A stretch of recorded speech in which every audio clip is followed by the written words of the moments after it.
मुल्क भर के मेडिकल कॉलेज और जामियात में एंट्री टेस्ट 1,67,000 से ज़ायद उम्मीदवार टेस्ट दे रहे हैं। पंजाब के 12 शहरों में 26 इम्तिहानी मराकज़ कायम। मजमूई तौर पर 58,380 उम्मीदवारों की टेस्ट में शिरकत। दाखिला टेस्ट के दौरान इम्तिहानी मराकज़ के करीब मोबाइल और इंटरनेट सर्विस मुअत्तल। सिंध में 38,700 उम्मीदवार टेस्ट में शरीक। बलोचिस्तान से 5,806 तलबा की एंट्री टेस्ट में शिरकत। खैबर पख्तूनख्वा से टेस्ट में 42,000 से ज़्यादा उम्मीदवार हिस्सा ले रहे हैं। इम्तिहानी मराकज़ के करीब दफ़ा 144 नाफिज। सिक्योरिटी के सख्त इंतजाम।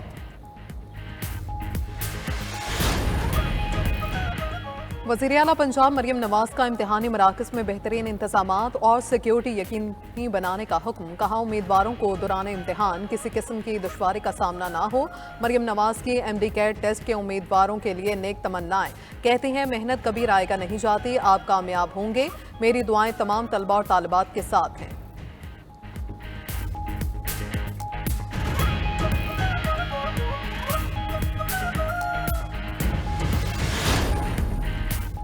मखसूस नशिस्तों के फैसले की वजाहत पर चीफ जस्टिस ने वजाहत मांग ली। रजिस्ट्रार सुप्रीम कोर्ट से 9 सवालों के जवाब तलब। चीफ जस्टिस काजी फाइज ईसा ने रजिस्ट्रार सुप्रीम कोर्ट को खत लिखा। सवाल किया कि इलेक्शन कमीशन और तहरीक इंसाफ ने वजाहत की दरखास्तें कब दायर की। दरखास्तें प्रैक्टिस प्रोसीजर कमेटी में क्यों नहीं भेजी गईं। मुतफरिक दरखास्तें कॉस्ट लिस्ट के बगैर कैसे समाअत के लिए फिक्स हुई। क्या रजिस्ट्रार ऑफिस ने मुतल्लिका फ्रीकैन और अटॉर्नी जनरल को नोटिस जारी किया। ओरिजिनल फाइल और सुप्रीम कोर्ट रजिस्ट्रार में जमा हुए बगैर ऑर्डर कैसे अपलोड हुआ।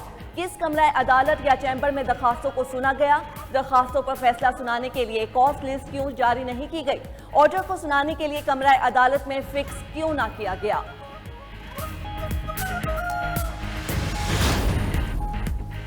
लाहौर में तहरीक इंसाफ का जलसा मुकर्रर वक्त खत्म होते ही जलसा गाह खाली करवा ली गई। पुलिस स्टेज पर पहुंची, रहनुमाओं को स्टेज से उतारा। लाइट्स और साउंड सिस्टम भी बंद कर दिया। PTI रहनुमा और कारकुनान बिना किसी बदमज़गी के जलसा गाह से निकल गए।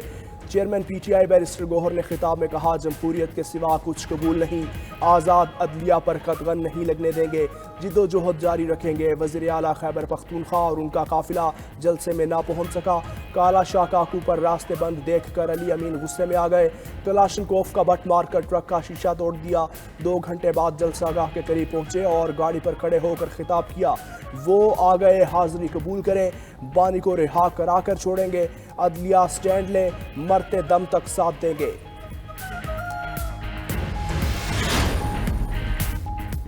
हर सहूलत दी मगर PTI नाकाम हो गई। पंजाब के अवाम ने इनको मुस्तरद कर दिया। सीनियर सूबाई वजीर मरियम औरंगजेब का रद्द-ए-अमल। बोली, अली अमीन गंडापुर ने जानबूझकर काफिलों की रफ्तार सुस्त रखी।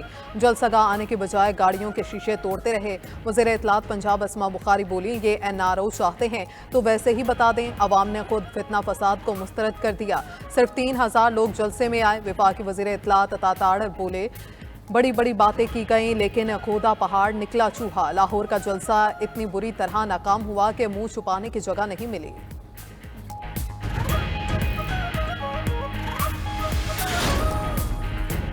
ख्वाजा आसिफ और अता तारड़ अटक पार करने की धमकियां देते रहे। अली अमीन गंडापुर अटक पार कर गए और पूरे पंजाब और लाहौर भी घूमे।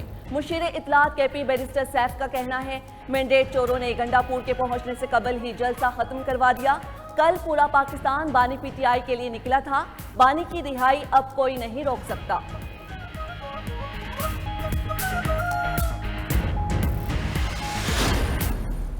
तो मैं हैरान होता हूँ कि प्राइम मिनिस्टर को ये क्या पड़ा कि वो कहते हैं 5 जजेज हों, 3 जजेज हों, उनमें से मैं पिक एंड चूज करूँ कि ये फलाना चीफ जस्टिस बनेगा। जबकि सियासतदानों को ये पता नहीं है कि जब आप 7वें नंबर से किसी को उठा के लाए और फिर उसने जो जूते आपको मारे वो तारीख का हिस्सा है। होश के नाखन लेने चाहिए और चीज़ों को मेरिट पे चलना चाहिए। अगर सुप्रीम कोर्ट के जजेस में से चीफ जस्टिस कोई बनता है मेरिट पे, कोई भी है, उसका 1 महीना आता है, 6 महीने आते हैं, साल आते हैं। वज़ीर आज़म को क्या पड़ी जजेस की सिलेक्शन खुद करें। गवर्नर पंजाब सरदार सलीम हैदर की वज़ीर आज़म शहबाज शरीफ पर तनकीद। कहा, कहते हैं कि वज़ीर आज़म 5 या 3 जजेस में से इंतखाब करेंगे। होश के नाखुन लें, चीज़ों को मेरिट पर चलने देना चाहिए। मेरिट पर कोई चीफ जस्टिस बनता है तो बनने दें। जब वो रिटायर होते हैं तो उन्हें जाने दें। एक्सटेंशन क्यों देते हैं। जब 7 और 4 नंबर वाले को सियासतदान ऊपर लाते हैं तो नताइज भी सियासतदानों को भुगतने पड़ते हैं।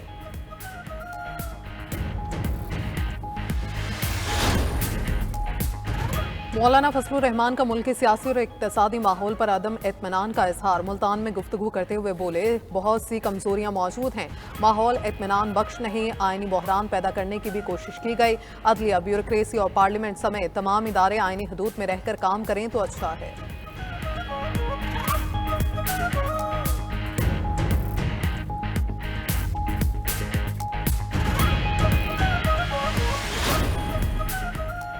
वजीर आजम शहबाज शरीफ और नायब वजीर आजम इसहाक डार लंदन पहुंच गए। शहबाज शरीफ की बरतानवी हममनसब से मुलाकात कल मुतवक्के। वजीर आजम 2 रोज लंदन में कयाम के बाद अमरीका रवाना होंगे। अक़वाम मुत्तहिदा की जनरल असम्बली से खिताब होगा। अपने पैगाम में कहा, दुनिया के सामने पाकिस्तान का मौक़िफ़ पेश करेंगे। आलमी रहनुमाओं से अमन के फ़रोग़, आलमी चैलेंजेस और मौसमियाती तब्दीली पर बात होगी।